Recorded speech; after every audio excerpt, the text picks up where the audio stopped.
Saludos amigos, saludos. Gracias por estar de nuevo con nosotros en su programa A Rajatabla, Peña de la Democracia en la República Dominicana. Gracias de verdad por darnos ese privilegio de estar con ustedes a través de Teleradio América para todo el mundo. También con todas sus disponibilidades tecnológicas en las redes sociales. Estamos también en el novedoso emprendimiento mediático Cananga TV en las redes y también a través de Super TV 55 en Santiago. Gracias de verdad por darnos ese privilegio de su atención. Miren, señores, al saludarlo en el día de hoy, yo quisiera llamar la atención sobre algunas cosas, como haciendo niveles de comparaciones. Y comencemos con el turismo. El turismo en la República Dominicana aumentó un 5.5% las visitas de extranjeros a la República Dominicana durante el mes de enero. Fíjense que llegaron 1.219.606 visitantes, para un crecimiento con respecto al año anterior de 5.5%. Dice el ministro de Turismo que es la cantidad más alta que ha llegado en toda la historia del país en el mes de enero. Fíjense un elemento que tenemos que llamar inmediatamente la atención, la crisis de Cuba. El periódico El Diario Libre destaca que el turismo se cae en Cuba y que alcanza cifras récord en República Dominicana en el mes de enero. Es obvio, los turistas y los turoperadores que tenían sus agendas para La Habana cambian para la República Dominicana principalmente y para otras islas del Caribe, que obviamente van a registrar incremento de llegada de turistas durante el mes pasado. Y lo van a hacer también en el mes de febrero. Eso quisiera yo llamarle la atención a ustedes, para que noten que siempre nosotros vamos a estar vinculados con el sector externo. Es decir, nosotros en sí solo no podemos decir, mire, somos absolutamente autosuficientes en todo. Vamos a recibir este año alrededor de 14 millones de turistas por nuestras propias iniciativas, ¿no? Son muchas cosas que pasan a nivel internacional que reducen o que incrementan la llegada de visitantes extranjeros. En este caso es Cuba, que se resolverá el problema alguna vez ahora, y de eso voy a comentar casi de inmediato para darle la importancia de vida. Bueno, cuando eso pase ya no van a venir los turistas que estaban destinados a llegar a Cuba. Y quizá vayan más turistas a Cuba y haga que en alguna manera se disminuya la visita a la República Dominicana. Así es. Por tanto, siempre cuando se planifica los programas de promoción del turismo, programas de cualquier otro, siempre hay que mirar allende los mares. Hay que ver qué pasa a nivel internacional. Esto se lo señalo y le voy inmediatamente a referir el tema de Cuba. Yo no entiendo por qué la República Dominicana, su gobierno, su pueblo, no ha ido en auxilio de Cuba.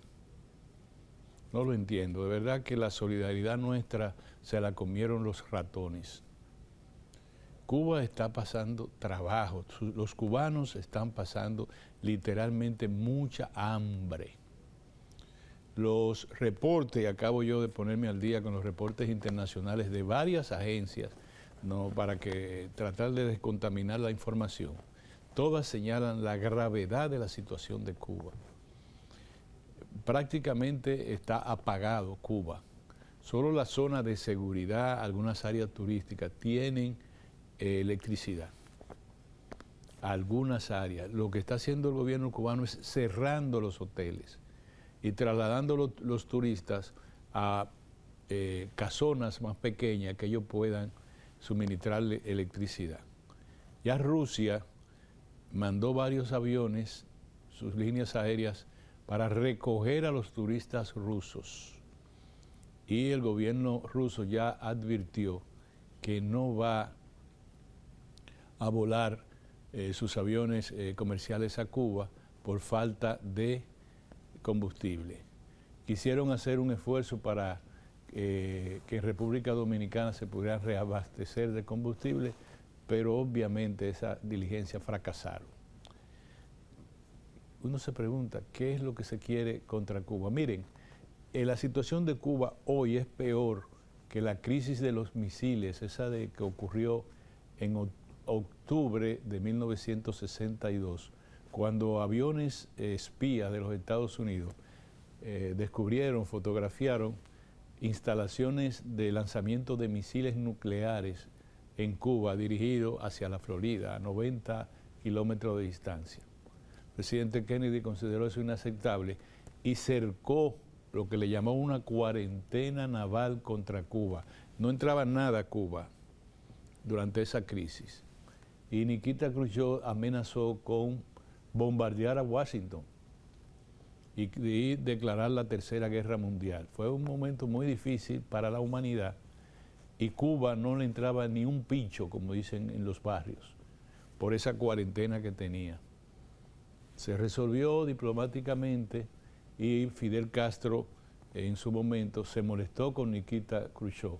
Le llamó, habían los cubanos decían Nikita Mariquita. Nikita Khrushchev, el primer secretario del Partido Comunista de la Unión Soviética y el líder, el gobernante soviético, pues resolvió diciendo tú me cuidas Cuba y me da poder allá por Turquía, por esos sitios. Y fue un acuerdo entre las potencias sin tomar en cuenta a los países que eran objeto de la crisis, como era Cuba en ese momento. Entonces los cubanos decían Nikita Mariquita, porque establecieron que Nikita Khrushchev había sucumbido ante los Estados Unidos con respecto a Cuba. Esa crisis para los cubanos no fue tan grave como la crisis de hoy. En Cuba hay que durar por lo menos 2 semanas para conseguir algo de gasolina, quien sea, desde un motoconchista hasta en los automóviles. Están utilizando el carbón para establecer, para ver si consiguen más electricidad. Están recurriendo a la energía renovable, pero no hay nada que hacer. Fíjense otra cosa, queridos amigos y amigas. Ustedes no están oyendo al presidente Trump hablar de Cuba. Es una razón muy sencilla. Si habla, tiene que hablar de humanidad. Tiene que hablar de crisis humanitaria. Y no parece que ese sea un buen discurso de decir, sí, lo estamos ahogando a la espera de que el gobierno cubano renuncie y permita la democracia, etcétera. No. Están tranquilos esperando que se ahoguen. Que se ahoguen. Y yo digo, la solidaridad dominicana debería expresarse lo mismo que lo está haciendo México. Le dice, bueno, ustedes no quieren que llevemos petróleo. De hecho, nosotros no tenemos petróleo, no podemos darle petróleo a Cuba, pero sí podemos darle muchos enlatados. Sí podemos darle parte de la medicina. Aquí no se dañaron en Senasa almacenes enteros de medicina que no se usaron porque no convenían al nivel de corrupción que estaba en esa institución del Estado. ¿Por qué nosotros no podemos desprendernos, que lo necesitamos, de un poco de medicina y desprendernos de alimentos y de habituallamientos y entregárselo, aunque sea en forma simbólica, a la Embajada de Cuba, a los cubanos, llevarle una fragata de la Marina Dominicana, de la Armada Dominicana, y llevarle alimentos a Cuba? ¿Nos van a matar por eso? Estados Unidos nos va a bloquear, ¿nos va a hacer qué? ¿Qué es lo que nos van a hacer? Los cubanos han sido solidarios con nosotros. No nos interesa saber cuál es el nivel de gobierno, el tipo de gobierno que tiene, ni a consecuencia de que ese gobierno caerá o seguirá. No, a nosotros nos interesa es al pueblo de Cuba. A nosotros nos interesa la gente cubana que en este momento está pasando trabajo. que los mexicanos van con un segundo cargamento hasta llegar a 800 toneladas de alimentos y avituallamiento, hasta toallas sanitarias, cualquier cosa, lo que sea, para los cubanos y para las cubanas. Yo siento mucha pena por eso, de verdad siento mucha pena, y repito, no tiene nada que ver con el sistema que se vive en Cuba, tiene que ver con el sufrimiento del pueblo cubano. Y no me digan que la democracia está en la comunidad cubana en Estados Unidos, ni me digan tampoco que la democracia está en La Habana. La democracia hay que construirla, una democracia justa, no una repartición de los bienes como se hizo en Venezuela, de los activos principales de una economía en favor de otro país. No, no. Lo que uno quiere es que Cuba, como dijo Juan Pablo II, Cuba se abra al mundo con todas sus magníficas posibilidades, pero que el mundo se abra a Cuba. Eso dijo el Papa Juan Pablo II, el polaco, el obrero, el Papa obrero Juan Pablo II, que también habló del capitalismo salvaje. Eso no lo dijo Nikita Khrushchev, eso lo dijo el Papa Juan Pablo II. Entonces, por favor, tenemos que ver qué podemos hacer. Si ustedes me preguntan qué va a pasar en Cuba, Cuba no tiene forma ya de defenderse. Después que Rusia dijo que iba a retirar todos sus vuelos porque no tenía forma de reabastecer combustible y que iba a haber la posibilidad de cómo establecer algún tipo de ayuda a Cuba, que se olviden los cubanos de su sistema. Cuba va a tener que abrirse estrepitosamente al mundo, porque fíjense cómo está haciendo el secretario de Estado, el señor Marco Rubio. No hablan de Cuba. Han centrado todo su discurso de América Latina en Venezuela.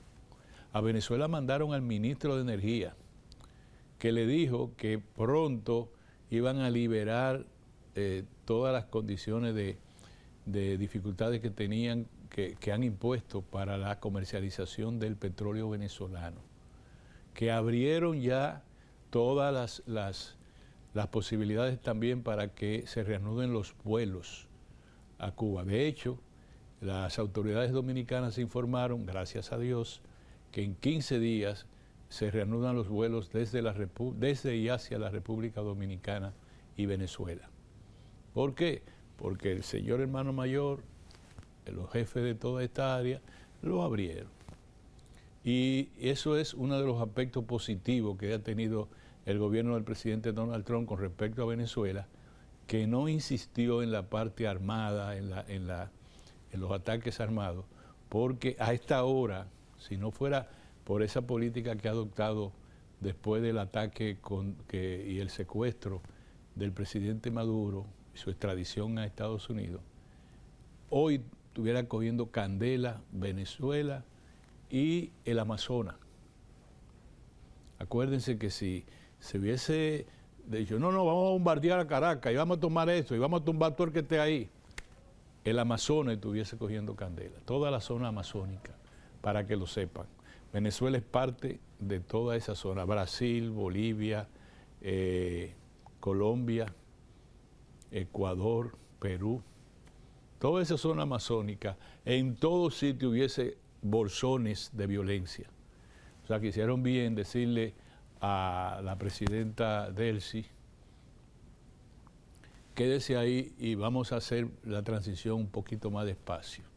Pero hoy los votos de aliento van dirigidos al pueblo cubano. Oiga, para que no me malinterpreten, al pueblo cubano que sufre sin ser culpable de nada de lo que está ocurriendo, ni en Washington, ni en La Habana. Nos vemos en un momento, señores. Muy bien, señores, muchas gracias por estar con nosotros. Muchas gracias a quienes se conectan con nosotros a rajatabla en este momento. Recuerden que este es un programa dirigido a gente inteligente, a gente solidaria, a gente patriota, a gente con un gran sentido de la independencia y la responsabilidad con su pueblo. ¿De acuerdo? Miren, señores, aquí nosotros somos muy dados a la hipérbole, le llaman, ¿verdad? A exagerar las cosas o acomodarlas a nuestros anhelos. Si una muchacha saluda muy efusivamente a un joven y el joven está interesado, enamorado de la muchacha, probablemente le diga a sus amigos, ya es mi novia. Falta un trecho, mi hijo, para tú conseguir esa muchacha, para tú obtener el sí de esa muchacha. Eso pasa con los gobiernos y en todos los aspectos también. Por ejemplo, y es lo que yo quiero señalarle a ustedes, hay una institución que se llama Transparencia Internacional, que se dedica a evaluar y a establecer un ranking de las naciones con mayor índice de transparencia y de lucha contra la corrupción. Aquí en la República Dominicana, la filial de esa institución es Participación Ciudadana, para que conste en el expediente. Entonces, si vemos lo que yo le voy a decir de inmediato, el gobierno mostró mucha satisfacción porque avanzó en ese ranking, avanzó un punto con relación al año pasado. Pero hubo un manejo de la información que nos hace pensar como si nosotros ya de repente estamos en la antesala de un escenario similar a Suiza, Noruega, Finlandia, naciones que están en el más elevado puesto de ese ranking, de lucha, primero de transparencia, institucionalidad y lucha contra la corrupción. Y no decimos exactamente qué pasó, sino que hacemos un rejuego con las estadísticas para que aparente que nosotros hemos dado un gran salto hacia adelante en la lucha contra la corrupción. Y miren lo siguiente, vamos a ponerlo con los datos. Vamos a poner los casi 6 años, ¿verdad? 5 años y tanto del presente gobierno, del presidente Luis Abinader. Ingresó en el 2020, ¿verdad? Fue que ganó las elecciones. Ok. En el 2020 la puntuación nuestra, teníamos el puesto 137 entre 183 países. Y habíamos alcanzado 28 puntos en las evaluaciones que hace Transparencia Internacional. En el 2021 avanzamos 2 puntos, llegamos a 30 puntos y alcanzamos el puesto 128. En el 2022, 2 puntos más y llegamos al puesto 123. En el 2023, 3 puntos avanzamos y llegamos al puesto 108. En el 24 avanzamos 1 punto y llegamos al puesto 104. Y en el 2025 1 punto y llegamos al puesto 99. Estamos entre las primeras 100 naciones de 183 cuyo ha mejorado su índice de transparencia. Bien, uno dice, si usted da esa información como yo se le estoy dando, usted dice, mire, vamos bien. Pero ahí vamos bien y ya, nada más eso, es decir, 1 punto, y estamos en el puesto 99, muy bien.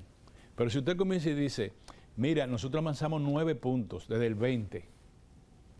Desde el 2020 nosotros avanzamos 9 puntos. Y en el 2020 nosotros estábamos en el 137 y hoy estamos en el 99. Hemos avanzado 30 y tantos escaños. Los puntos son distintos. Los puntos de la evaluación respecto a lo que ha hecho el gobierno o la República en su nivel de conjuntos, el sistema del Ministerio Público y el sistema del orden judicial, etcétera. Bien, si yo digo, aumentamos del año pasado ahora 1 punto. Algunas veces hemos llegado a aumentar hasta 3 puntos en un año. Esta vez fue 1 punto. Igual que en el 2024. Desde el 2024 hasta ahora hemos aumentado 2 puntos. Muy bien. Pero es bueno, no es malo. Bien. Ahora, poner eso como que es el gran salto hacia adelante en materia de la lucha contra la corrupción, no. Eso es lo único que le digo, no. nosotros todavía las expectativas no están cumplidas ni mínimamente. Y participación ciudadana, a quien no se le puede decir que es un órgano opositor al gobierno, ni mucho menos, ha dicho que no se incluyó en el ranking de ahora, en la evaluación de Transparencia Internacional, el caso Senasa. Por consiguiente, dicen ellos mismos, Participación Ciudadana, que si lo hubieran incluido se borra el punto que ganamos, porque es de tal magnitud el nivel de corrupción que entraña el entramado de Senasa, que se hubiese borrado ese punto que ganamos. Entonces, yo no voy a decir, fracasamos, mira lo que hicimos. No. Pero tampoco voy a decir, pero mira, dimos el gran salto hacia adelante. No, avanzamos un punto. Qué bueno que no nos retrasamos, qué bueno. Dice Participación Ciudadana, esos ciudadanos que ustedes ven ahí, que representan a Transparencia Internacional, que no incluyeron en la evaluación que enviaron a Transparencia Internacional el caso Senasa. Y me van a decir que el caso Senasa no se incluye ahora, no se incluye en el 2025, pero el caso Senasa se detectó en el 2025, en diciembre del 2024, por consiguiente, el mes último del año 2024, si no estuvo en el 2024, tiene que estar en el 2025, ahora va a ir al 2026. Bueno, ¿por qué no lo incluyeron? Muy sencillo, hubiese producido probablemente un retroceso en la transparencia y en la lucha contra la corrupción en la República Dominicana. Esa es la verdad. Quizá otros expedientes tampoco fueron incluidos, o quizás sí. Ahora, ¿el resultado es bueno o malo? No, es satisfactorio, está bien.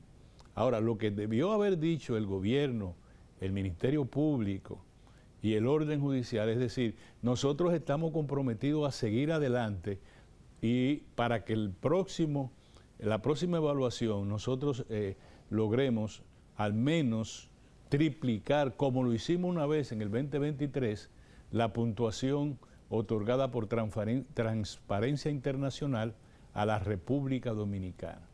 Pero si hacemos una laraca y hacemos un cumpleaños con eso, quiere decir que nosotros estamos manipulando un tipo de información para dar la impresión de que aquí se está combatiendo la corrupción en los niveles que anhela, que requiere, que exige la sociedad dominicana.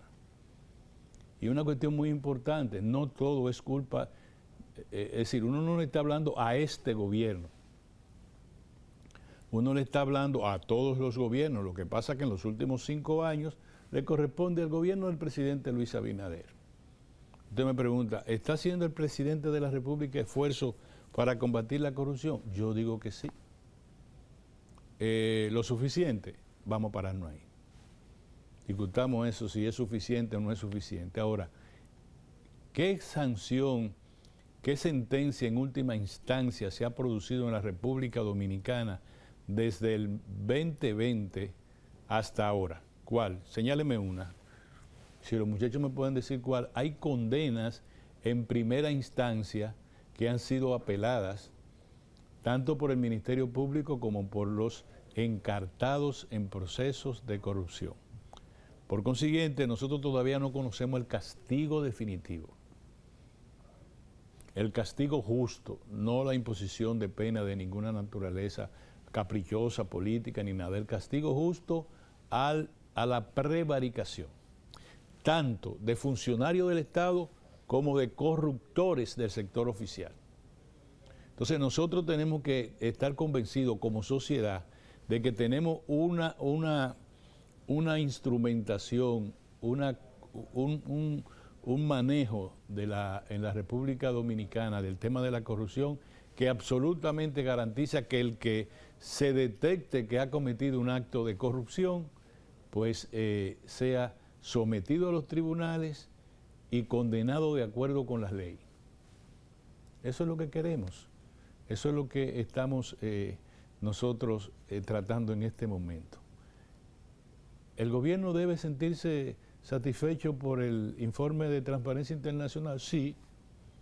Un punto, está bien, muy bien, vamos para adelante. Malo es que retroceda, que haya retroceso. Ahora, no debería conformarse con eso, es lo que digo. No debería conformarse con eso. El país sigue en riesgo de la comisión de actos de corrupción desde el Estado. Sigue en alto riesgo. De hecho, se han detectado en los últimos meses casos de corrupción en diferentes vertientes. Y hay casos graves de corrupción que están en los tribunales de la República. Por consiguiente, tenemos también la enfermedad de la impunidad. Depende de quién robe. En dos vertientes. La primera es si roba a una gente muy poderosa. Robar no es el término, prevaricar puede ser mejor. Bueno, quien prevarica es de los anaqueles altos de la sociedad, de grupos de poder, probablemente no le pase nada. Esa es una. Y la otra es la impunidad del orden judicial y el manejo que tiene el Ministerio Público, que provoca penas anticipadas. Señores, hoy estamos hablando de casos que llevan 5 años en los tribunales, caso de Alain Rodríguez, Jean Alain Rodríguez, antiguo procurador de la República, 5 años. Y entre los incidentes que plantea la defensa es que se anule el proceso porque el Ministerio Público ha violado una disposición del Tribunal Constitucional, una sentencia, en la dirección de que no se puede poner motes a los expedientes. Creo que el expediente de él tiene un nombre de animales del mar y por eso hay un incidente planteado de que se anule ese juicio por esa situación. Hace 5 años. Eso es pena anticipada. Eso no es una justicia, esa es una justicia retardada. ¿Cuándo es que se puede investigar los elementos probatorios contra una infracción de naturaleza criminal? Dentro de 10 años, 20 años. Ahora, si lo condenan o si lo absuelven, él va a apelar y va a apelar el Ministerio Público. ¿Cuántos años más va a durar entonces en el ámbito de una corte de apelación? A partir de ahí se va a casar el expediente. ¿Cuánto va a durar en la Suprema Corte de Justicia? A partir de la Suprema Corte de Justicia se recurrirá al Tribunal Constitucional. ¿Cuánto va a durar? Eso no puede ser. Entonces hay impunidad, hay justicia retardada, de lo que le estoy hablando, y el gobierno no puede sentirse satisfecho con eso. Hay que desalentar la corrupción por vía de la sentencia infirme, por vía también de la expresión política de rechazo, de prevención y de persecución a los actos de prevaricación en la República Dominicana. Vámonos a un cambio, señores, y vamos a continuar con otros temas que a mí me parece que ustedes también van a reflexionar con nosotros. Nos vemos en un momento. Muy bien, mis amigos, gracias de verdad por participar con nosotros en este programa reflexivo sobre temas nacionales e internacionales, como lo es A Rajatabla. Miren, otra cosa que yo quería señalarle a ustedes, que a veces nosotros nos pasamos en el optimismo. La Universidad de Harvard hizo también una estimación del crecimiento de la economía en muchos países, incluido la República Dominicana. Perdón, nos dijo que nosotros, la República Dominicana, va a crecer en promedio 3.82 por los próximos 10 años. Y hoy veo incluso un editorial del Diario Libre que dice que magnífico, que esa es una buena noticia. Claro, la noticia que nosotros estemos creciendo alrededor del potencial de la economía es buena siempre, pero hace 40 años que nosotros estamos creciendo al 5%. Yo digo 40 años, yo pienso que con su alta y su baja, en promedio, hemos crecido en los últimos, los organismos internacionales hablan de los últimos 20 años, pero puede ser los últimos 30 años, vamos a poner los últimos 30 años. Nosotros, hemos crecido en promedio en un 5%. Ahora, en estos tiempos, tenemos un difícil entorno internacional que se va a prolongar por años. La guerra de Ucrania, el conflicto del Medio Oriente, la situación de Venezuela en su momento nos perjudicó, ahora la situación de Cuba, en sentido general los aranceles que impone la administración del presidente Trump ha cambiado la percepción del mundo de que los acuerdos de libre comercio eran la bendición y que la maldición era impedir el ingreso de mercancías y bienes a las aduanas con aranceles o prácticas desleales del comercio internacional. Ahora no, ahora se dice no, incluso como herramienta política se usa el arancel. Si alguien le lleva petróleo a Cuba, nosotros le vamos a aumentar el arancel. Ahora mismo el Congreso de los Estados Unidos acaba de asestar un golpe a la administración del presidente Trump al prohibir los aranceles a Canadá. Y ahí intervinieron legisladores republicanos que le dijeron, no, pero ese vecino siempre ha estado bien con nosotros. Ahí hay una disposición del Congreso que seguramente va a traer controversia con la Casa Blanca. Fíjense, ¿verdad? Pues nos dicen 3.82, magnífico y extraordinario. Y yo digo, sí, es bien. Pero ¿qué resulta? Que el gobierno de la República Dominicana ha trazado como estrategia que nosotros vamos o tenemos que duplicar el tamaño de la economía dominicana en los próximos 10 años. Exactamente el tiempo que ha establecido la Universidad de Harvard, que dice que nosotros vamos a crecer en promedio 3.82%, un índice menor que lo que ha establecido la CEPAL, la Comisión de Estudios Económicos de América Latina, el Fondo Monetario Internacional, el Banco Mundial, que están situados en el 4%, más o menos. Entonces, para poder nosotros duplicar la economía, tenemos nosotros que crecer en promedio, siempre acuérdense que en promedio, un año más, un año menos, pero en promedio, sobre 6%. Es decir, tenemos que crecer por encima del potencial de la economía. El potencial de la economía es un 5% y quizá llegue 5.5%.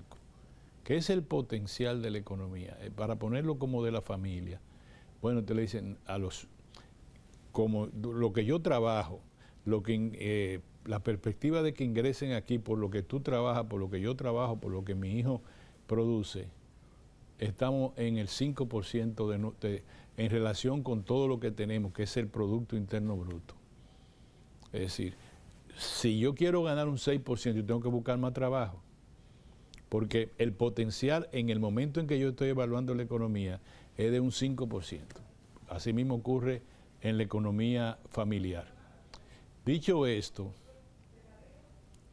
y ojalá se callen, dicho esto, yo quiero señalarle a ustedes que lo que nosotros deberíamos decir, igual como se lo dije con el índice de transparencia a la corrupción, es, sí que bueno, pero ese no es nuestra meta. Nuestra meta es sobrepasar el 5% y vamos a incrementar la inversión de capital y vamos a hacer esto. Porque si usted dice que el plan de la República Dominicana debe ser duplicar, es decir, que si son 2 sean 4 la economía de nuestro país, entonces usted tiene que tener un plan. Entonces ese plan no puede estar asignado al cálculo que ha hecho la Universidad de Harvard, ni ningún organismo internacional tampoco, sino al hecho de que nosotros estamos programados para crecer por encima, este año por ejemplo, deberíamos crecer por encima del 4%. En términos promedio, los organismos internacionales nos sitúan en un 4%. El Banco Central de la República Dominicana ha situado el crecimiento de este año en un 4%. O sea, no un 3.82, sino en un 4%. Pues vamos a un 4% y ojalá lleguemos a 4.5. Y si Dios quiere, llegamos a un 5%. Pero cuando viene a ver, nos están señalando a algo que se menciona mucho y que es peligroso en política y en economía, el Mar Menor. No, mira, eso no es nada, hombre, deja. ¿Qué pasó esto? Eso no es nada, es un Mar Menor. El Mar Menor está asignado a convertirse en un Mar Mayor. Por tanto, también le señalo al gobierno que asuma con beneplácito el cálculo que hace la Universidad de Harvard, pero en ningún modo podría disminuir las expectativas que el propio gobierno ha señalado de que la economía dominicana tiene que duplicarse dentro de 10 años. ¿Se entiende? Muy bien. Miren, señores, los intercambios de disparos llevan ya 24 muertos. Tenemos un mes y vamos a ponerle un mes y 15 días, todavía no se han cumplido, un mes y 15 días de este año y van 24 muertos. Sí, ustedes, yo sé que yo no agrado mucho decir que a mí me parece esto difícil, para no decir otra cosa. Ah, no, los delincuentes hay que darle para abajo. ¿Quién es que determina que una persona es un delincuente peligroso que debe ser ejecutado extrajudicialmente? ¿Quién lo determina? Ah, el policía actuante, o el policía mandante, el oficial mandante. ¿Quién?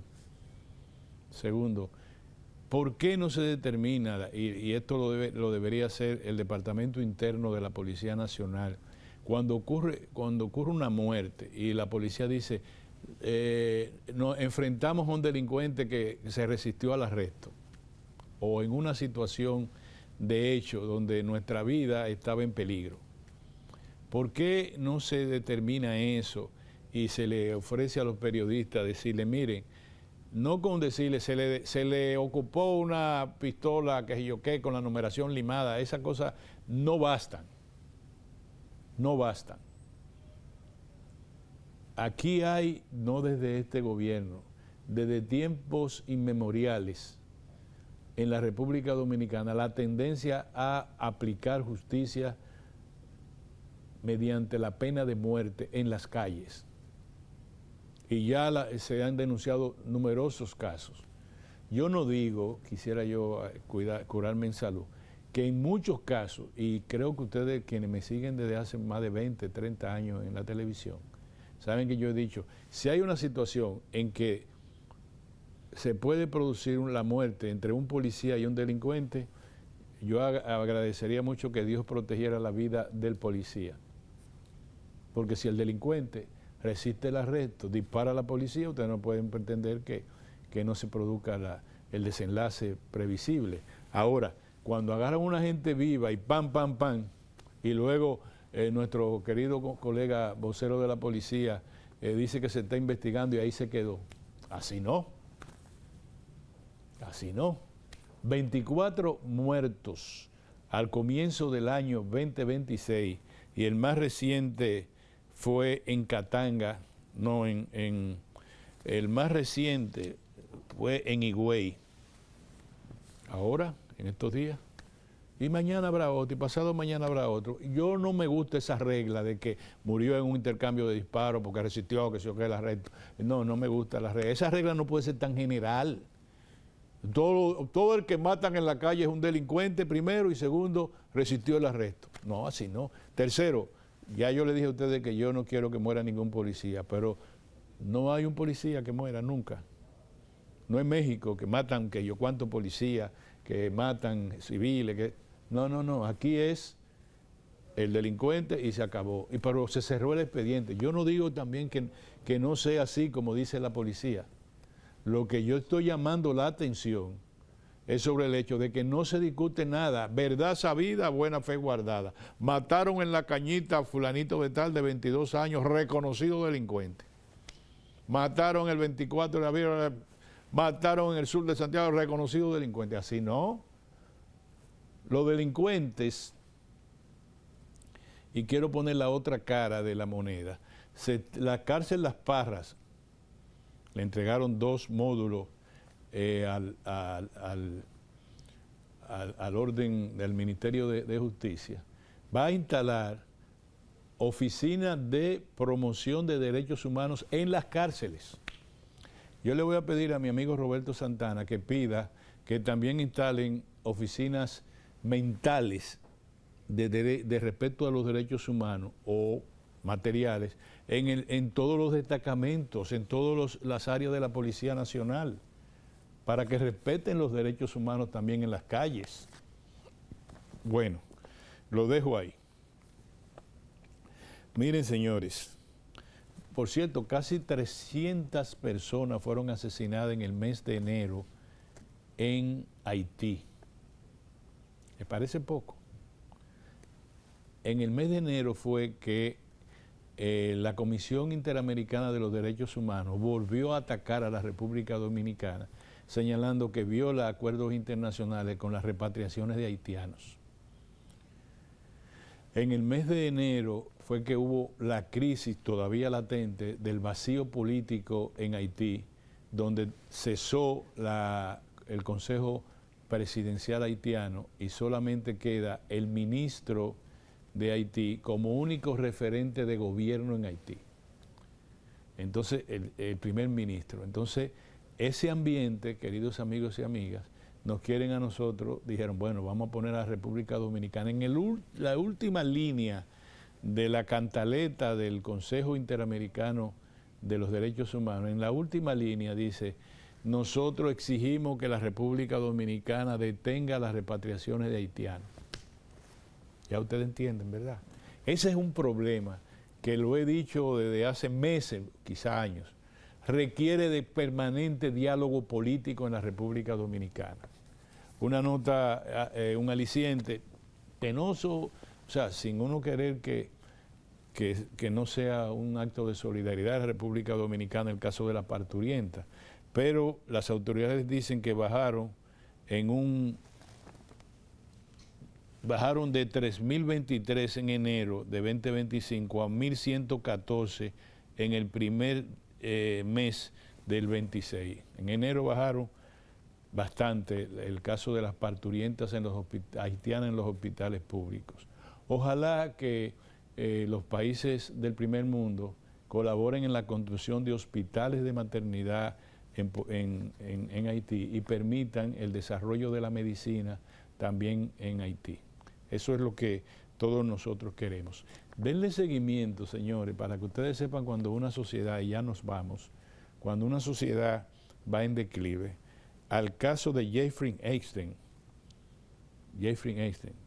el pederastra